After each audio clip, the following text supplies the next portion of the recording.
Welcome to கண்ணாடி. காதல்ங்கிறது ஒரு உன்னதமான உணர்வு. அதுக்கு ரெண்டு பேரோட மனசு உடன்படணும். ஒருதலை காதல் அப்படிங்கிற ஒரு கான்செப்ட் 80s ரொம்ப பிரபலமா இருந்தது. ஒரு பொண்ணை ஒருதலையா காதலிச்சு கடைசி வரைக்கும் அந்த பொண்ணு கிட்ட சொல்லாமலே ஹீரோக்கள் செத்து போற நிறைய கதைகள் வந்திருக்கு. இன்னைக்கு ஒருதலை காதல் எல்லாம் இருக்கு. ஆனா இப்போ எல்லாம் கதாநாயகன் சாகிறது இல்லை, அதுக்கு பதிலா கதாநாயகிகள் தான் கொல்லப்படுறாங்க. வீட்டில் தனிமையில் இருந்த காதலியின் கழுத்தை நெரித்து துடிக்க துடிக்க கொலை செய்திருக்கிறார் அவரது உயிர் காதலன். இன்னும் சில மாதங்களில் திருமணம் செய்து கொள்ள இருந்த நிலையில் காதலன் காதலியின் கழுத்தை நெரித்து கொலை செய்த சம்பவம் அனைவரையும் அதிர்ச்சியடையச் செய்தது. இப்படி பண்ணி போட்டேன்.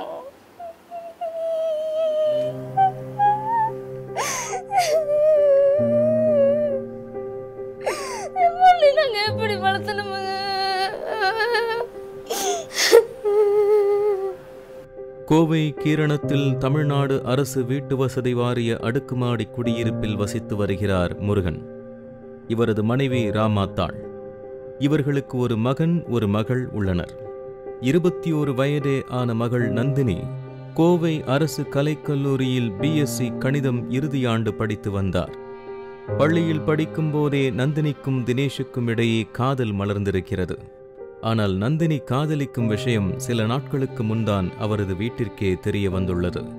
ஆனால் அவர்கள் நந்தினியை கண்டிக்காமல், இந்த வயதில் காதல் வருவதெல்லாம் சகஜம், படிப்பு முடிந்தவுடன் திருமணம் பற்றி பேசலாம் என நல்ல முறையில் அறிவுறுத்தி இருக்கிறார்கள்.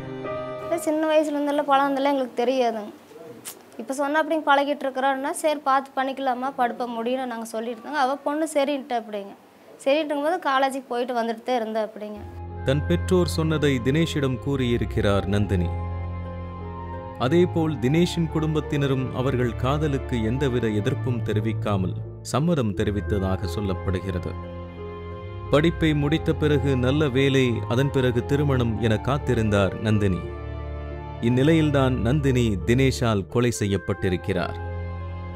நந்தினி கொலை செய்யப்படுவதற்கு முன்கூட மகிழ்ச்சியாக அவரது தந்தையுடன் கடைக்கு சென்று வந்திருக்கிறார். அப்படி மகிழ்ச்சியாக இருந்த மகள் சில நொடிப்பொழுதில் மரணத்தின் மடியில் விழுவார் என நினைக்கவில்லை. அன்னைக்கு லீவு, காலேஜ் லீவு சொல்லிட்டு வீட்டில் தான் இருந்தேன் அப்படிங்க. எங்கள் கூட தான் வந்தேன் அப்படிங்க. என் பொண்ணு வந்துட்டு கணாதியில் அவங்க அப்பா கூட கடைக்கு போய் பேன் ஒன்று வாங்கிட்டு வீட்டுக்கு வந்திருக்கிறேன் அப்படிங்க. வீட்டுக்கு வந்து சாப்பிட்டு மதியானம் அவங்க அப்பா கிளம்பிட்டு அப்படிங்க அவங்க அப்பா. அப்புறம் அந்த பையனை என்னத்துக்கு வந்து என்ன பண்ணணும்னு தெரியலைங்க. தன் மகள் என்ன படிக்கிறார் என்று கூட தெரியாமல் இருந்திருக்கிறார் நந்தினியின் அம்மா. அதற்கு காரணம் நந்தினியின் அம்மாவுக்கும் அப்பாவுக்கும் எழுத படிக்க தெரியாது என்பதுதான். ஆனால் தன் பிள்ளைகள் கல்லூரியில் மேல் படிப்பு படிக்கிறார்கள் என தன் உறவினர்களுடன் பெருமையாக சொல்லிக் கொள்வார்களாம். அந்த அளவிற்கு பிள்ளைகளின் வளர்ச்சியைக் கண்டு மகிழ்ந்து வந்த பெற்றோருக்கு நந்தினியின் மரணம் மொத்த குடும்பத்தையும் கதிகலங்கச் செய்தது. வீட்டில் தேவதையாக வலம் வந்த ஆசை மகள் இப்படி கசக்கி போட்ட காகிதம் போல் தரையில் சுருண்டு கிடந்ததைக் கண்ட தாய் கதறி துடித்திருக்கிறார். ரொம்ப கொடூரமா இருந்ததுங்க.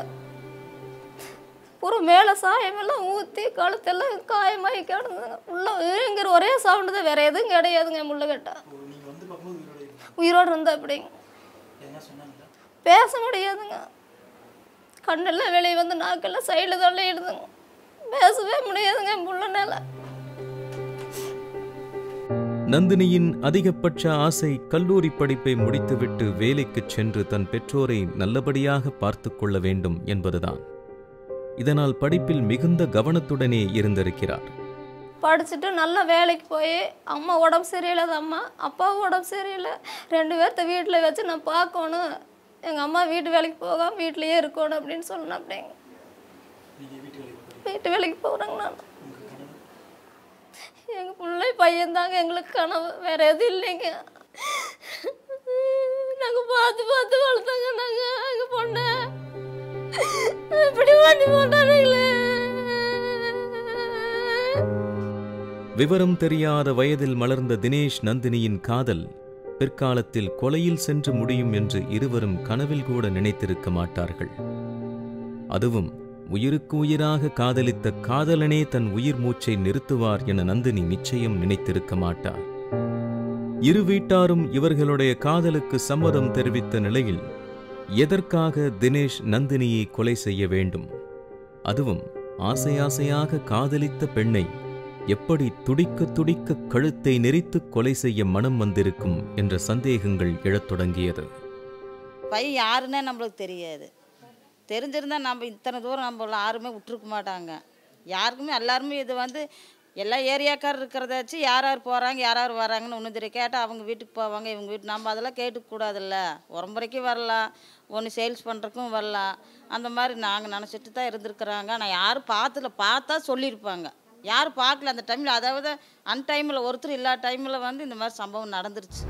திருமணங்களுக்கு மேடை அலங்காரம் செய்து வந்திருக்கிறான் தினேஷ். சில மாதங்களுக்கு முன் நந்தினியிடம் நாம் திருமணம் செய்து கொள்ளலாம் என வற்புறுத்தியதாக சொல்லப்படுகிறது. இன்னும் கல்லூரி படிப்பை முடிக்காத நிலையில் திருமணத்தை பற்றி யோசிக்க முடியாது என தினேஷிடம் திட்டவட்டமாக கூறியிருக்கிறார் நந்தினி. ஆனால் தினேஷ் நந்தினியிடம் மீண்டும் மீண்டும் தன்னை உடனே திருமணம் செய்து கொள்ளுமாறு நச்சரிக்க தொடங்கியிருக்கிறார். ஒருவேளை தான் தினேஷை திருமணம் செய்யாமல் ஏமாற்றி விடுவேன் என தினேஷ் நினைப்பதால் தான் இப்படி நடந்து கொள்கிறார் என்று எண்ணியிருக்கிறார் நந்தினி. இதற்கு முடிவு கட்டதான் தானே தன் காதலை பற்றி பெற்றோரிடம் கூறியிருக்கிறார். அவர்களும் அதற்கு சம்மதம் தெரிவித்திருக்கிறார்கள். இல்லைங்க, விசாரிக்கலைங்க. பொண்ணுதான் விசாரிக்க வேண்டான்ட்டு அப்படிங்க. எதுக்குமா விசாரிக்கிறாங்க, நான் படிப்பு முடிச்சுட்டு சொல்கிறேன், அப்புறம் விசாரிச்சுக்கல அப்படின்ட்டு அப்படிங்க. நான் அந்த பையனை பார்த்ததே இல்லைங்க. அன்றைக்கி தான் பார்த்துருக்குறேங்க நான் ஃபஸ்ட் டைம். அதுக்கு முன்னாடி என்னை பார்த்ததே இல்லைங்க. நானும் அந்த பையனை பார்த்ததில்லை. நந்தினி வீட்டில் திருமணத்திற்கு சம்மதம் தெரிவித்தும் தினேஷ் அதை ஏற்க மறுத்திருக்கிறார். இப்போது சம்மதம் சொல்லும் உன் பெற்றோர் படித்து முடிந்த பிறகு உன்னை எனக்கு திருமணம் செய்து வைப்பார்கள் என்று என்ன நிச்சயம்? ஆகையால் நாம் உடனே பதிவு திருமணம் செய்து கொள்ளலாம் என நந்தினிக்கு அழுத்தம் கொடுத்திருக்கிறார் தினேஷ். ஆனால் நந்தினி படிப்பு முடிந்து பின் வேலைக்கு சென்ற பிறகுதான் திருமணம் என்று மீண்டும் அவரும் அழுத்தம் திருத்தமாக கூறியிருக்கிறார். என் பொண்ணு கேட்டதுக்கு இப்போவே பேசலாமா சாமி? இல்லைம்மா, நான் படிச்சுட்டு காலேஜ் முடிச்சுட்டு ஒரு பக்கம் வேலைக்கு சேர்ந்துட்டு அப்புறம் பேசிக்கலாமா, இப்போல்லாம் அதை பற்றி ஒன்றும் பேச வேண்டாங்கன்ட்டு அப்படி. ஆனால் நந்தினியின் சொல்லிலும் செயலிலும் தினேஷுக்கு நம்பிக்கை ஏற்படவில்லையாம். அதனால் தினேஷ் அடிக்கடி நந்தினியிடம் சண்டையில் ஈடுபட்டதாக கூறப்படுகிறது.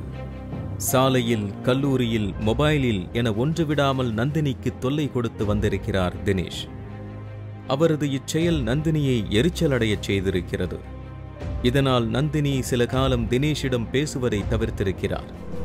கோபத்தின் உச்சிக்கே சென்ற தினேஷ் தான் நினைத்தது போல நந்தினி தன்னை விட்டு விலகுவதாக எண்ணி நந்தினியின் வீட்டுக்குச் சென்றிருக்கிறார். நந்தினி எவ்வளவோ எடுத்துச் சொல்லியும் அதை கேட்காமல் அவரை கடுமையாக தாக்கியதாக கூறப்படுகிறது. அப்போது நந்தினி அணிந்திருந்த துப்பட்டாவை எடுத்து அவர் கழுத்தை நெரித்து கொலை செய்ய முயற்சித்தார் தினேஷ். இதனால் நந்தினி சுயநினைவை இழந்து மயங்கி விழுந்தார். அவர் பிழைத்துக் கொள்ளக்கூடாது என்ற கொடூர எண்ணத்துடன் தயாராக எடுத்து வந்த சாணி பவுடரை அவரது வாயில் திணித்துவிட்டு அங்கிருந்து தப்பி ஓடியிருக்கிறார். என் பொண்ணு பார்க்கும்போது எப்படி கிடந்தா அப்படிங்க, சாயத்தெல்லாம் மேலே ஊற்றி விட்டுருக்குற அப்படிங்க. எத்தனை சித்திரவதை பண்ணியிருக்கிற அப்படிங்க. அவனுக்கு ஒரு இது கிடைக்கணுமுங்க. நந்தினியை கொலை செய்த தினேஷ் பதற்றத்தில் தானும் சாணி பவுடரை உண்டு தற்கொலைக்கு முயன்றிருக்கிறார். அவர் மயங்கி கிடந்ததை பார்த்த உறவினர்கள் அவரை மருத்துவமனையில் தீவிர சிகிச்சைக்கு அனுமதித்தனர். நந்தினியும் அதே மருத்துவமனையில் தீவிர சிகிச்சையில் அனுமதிக்கப்பட்டிருந்தார். ஆனால் சிகிச்சை பலனின்றி நந்தினி பரிதாபமாக உயிரிழந்தார். இதனால் ஆத்திரமடைந்த நந்தினியின் உறவினர்கள் தினேஷுக்கு எதிராக மருத்துவமனை வளாகத்திலேயே போராட்டத்தில் ஈடுபட்டனர். பிள்ளைகள்தான் உலகம் என வாழ்ந்து வந்த நந்தினியின் பெற்றோருக்கு இப்படி ஒரு நிலைமை நிச்சயம் ஏற்பட்டிருக்க கூடாது. எந்த தவறும் செய்யாத நந்தினி கொலை செய்யப்பட்டிருக்கிறார். ஆனால் நந்தினியை கொலை செய்த தினேஷ் தற்கொலை செய்ய முயற்சித்திருப்பது வெற்று நாடகம் என குற்றம் சாட்டுகின்றனர் நந்தினியின் வீட்டினர். எங்களுக்கு சந்தேகம் தான், அதெல்லாம் உண்மையாக இருக்குதுங்க. நாங்கள் ஹாஸ்பிட்டலில் அட்மிட் பண்ணும்போது அந்த பையன் நடந்துட்டு இருக்கிறானுங்களே, எங்கள் கூட இல்லைங்க, பக்கத்து வீட்டில் இருந்த அப்படிங்க. மருத்துவமனையில் சிகிச்சை பெற்று வந்த தினேஷை கொலை வழக்கில் கைது செய்து சிறையில் அடைத்தது காவல்துறை. ஒரு தினேஷ் சிறையில் அடைக்கப்பட்டிருந்தாலும் எண்ணற்ற தினேஷ்கள் வந்து கொண்டே இருக்கிறார்கள். உண்மையாவே காதலிச்சா அப்படி எப்படி அவ்வளோ கொடூரமாக கொலை செய்ய முடியும்னு நம்மளை யோசிக்க வைக்குது. ஆனால் இன்னைக்கு இருக்கிற இளைஞர்கள் தனக்கு கிடைக்காதது வேற யாருக்குமே கிடைக்கக்கூடாது அப்படிங்கிற ஒரு பயங்கரமான மனநிலையில் இருக்காங்க.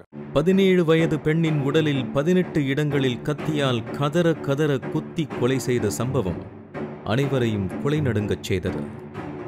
மொத்தம் 13 இடத்துல இருக்குனாங்க. இங்கே குத்துருக்காங்களா? ஏன்னா நான் பார்த்தேன். நான் இந்த இடத்துல ஒன்று, இந்த இடத்துல ஒன்று, இந்த இடத்துல ஒன்று.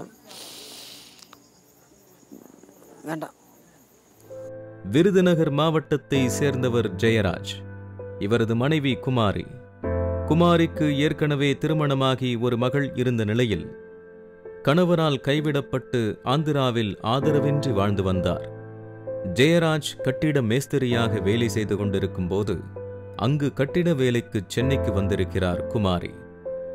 அப்போது ஜெயராஜுக்கும் குமாரிக்கும் பழக்கம் ஏற்பட்டு திருமணம் செய்து கொண்டார்கள்.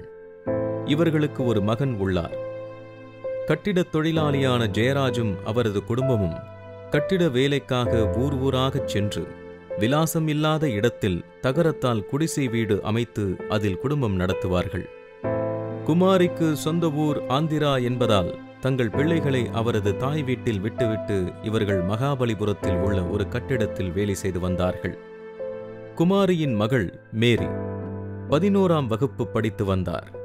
பள்ளிக்குச் செல்ல விருப்பமில்லாத மேரி தனது தாய்க்கு உதவியாக சென்னைக்கு வந்திருக்கிறார். பொண்ணு 11 படிச்சிச்சு. இந்த வருஷம் ஸ்கூலுக்கு போக மாட்டேன், ஃபீஸ் கட்டினா போக மாட்டேன்னுச்சு. சரிம்மா வாமான்னு சொல்லி கூப்பிட்டு வந்தாங்க. பையன் படிக்கிறான் ஊரில்.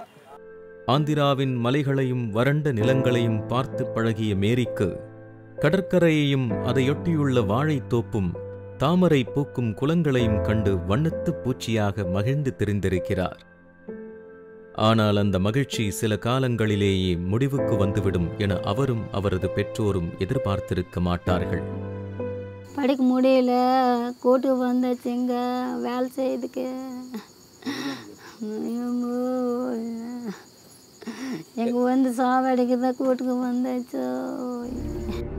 வெளியூர்களிலிருந்து வரும் கிருமி எப்படி நமக்கு ஆபத்தோ அதேபோல் ஜெயராஜின் குடும்பத்துக்கு ஆபத்தாக வந்து சேர்ந்திருக்கிறார் அசோக். ரயிலில் பயணம் செய்யும் போது ஏற்பட்ட பழக்கம் அசோக்கை வீடு வரை அழைத்து வந்திருக்கிறார் ஜெயராஜ். அதுதான் அவர் வாழ்க்கையில் செய்த மிகப்பெரிய தவறு என்பது அவர் மகளை பறிகொடுத்த பிறகுதான் அவருக்கு தெரிய வந்தது. அந்த பையன் எனக்கு ட்ரெயினில் ஆந்திராவிலேருந்து வரும்போது பழக்கமாகிடுச்சு. பழக்கமான போது எனக்கு ஃபோன் கேட்டாப்புல என்ன வேலை செய்கிறேன்னு சொல்லிட்டு. நானும் இது மாதிரி கொத்தனார் வேலை செய்கிறேன் அப்படின்னா. சரி வேலை இருக்குமான்னு கேட்டாப்புல. சரி வேலை இருக்குது, மகாபலிபுரத்தில் வேலை இருக்குது வா அப்படின்னா. சரின்னு சொல்லிட்டு வந்தாப்புல. அசோக் ஜெயராஜுடன் சேர்ந்து கட்டிட வேலை செய்து வந்திருக்கிறார். அசோக்கிற்கு தேவையான உணவு, தங்குமிடம் என அனைத்தையும் ஜெயராஜ் தான் ஏற்படுத்தி கொடுத்திருக்கிறார். இந்த சமயத்தில்தான் அசோக் ஜெயராஜின் மகளிடம் பேசி பழகி வந்திருக்கிறார். அண்ணன் தங்கையைப் போல் பழகுகிறார்கள் என நினைத்திருக்கிறார் ஜெயராஜ். அதற்கு காரணம் அசோக்கின் வயதும் மேரியின் வயதும் இருவருக்கும் கிட்டத்தட்ட 12 வயது வித்தியாசம். அப்படித்தான் ஜெயராஜ் தன் சொந்த ஊருக்கு சொந்த வேலையாக செல்லும் போது அசோக்கிடம் தங்கையை நன்றாக பார்த்து கொள்ளுமாறு பொறுப்பை ஒப்படைத்திருக்கிறார். ஆனால் அசோக் செய்த காரியம் அனைவரையும் அதிர்ச்சியடையச் செய்தது. ஜெயராஜ் ஊரில் இல்லாத சமயம் மேரியிடம் காதல் ஆசையை தூண்டியிருக்கிறார் அசோக். 2 மாதத்துக்கு முன்னாடி நான் இந்த மேட்டர் வந்து என்ன கேட்டேன், பொண்ணு கட்டணும்னா நான் தரமாட்டேன், சின்ன பொண்ணு ஆயிடுச்சு தரமாட்டேன்னு சொல்லிட்டு அவங்க ஊர்லேயே ஃபோன் பண்ணி அவங்க அக்காவுக்கும் ஃபோன் பண்ணி அவங்க மதினுக்கு ஃபோன் பண்ணி நான் இந்த மாதிரி இந்த பையன் பண்ணுறாமா அப்படின்னு சொன்னேன். சரி அவனை விரட்டி விட்டுருங்க அப்படின்னா நான் அதே மாதிரி பண்ணி விட்டேன். அவங்க அக்கா கூட தான் இருந்திருக்கேன். இப்போ அவங்க மதின் கூட அங்கே பூந்தமல்லி பக்கத்தில் இருக்கிறாங்க. அவங்க கூட தான் போய் இருந்திருக்கேன். இவங்களை டெய்லி டார்ச்சர் பண்ணியிருக்கேன் போல. லேடிஸ் என்கிட்ட எதுவுமே சொல்லலை. இல்லாட்டினா ஃபஸ்ட்டு நான் ஏதாவது பண்ணியிருப்பேன். நம்பிக்கை துரோகத்தால் மனமுடைந்து போயிருக்கிறார் ஜெயராஜ். அசோக்கை வீட்டை விட்டு வெளியேற்றினாலும் அவர் மீண்டும் மீண்டும் மேரியிடம் பேச முயற்சி செய்திருக்கிறார். இந்த விஷயம் ஜெயராஜுக்கு தெரிய வர அவர் கோபத்தில் மேரியை கடுமையாக கண்டித்திருக்கிறார். ஆனால் மேரி தான் அசோக்கை காதலிக்கவில்லை என்றும் அவர்தான் தன்னை காதலிக்குமாறு தொந்தரவு செய்ததாக கூறியதும் ஜெயராஜ் விவரம் தெரியாமல் மகளை கண்டித்து விட்டோம் என மனம் கலங்கியிருக்கிறார்.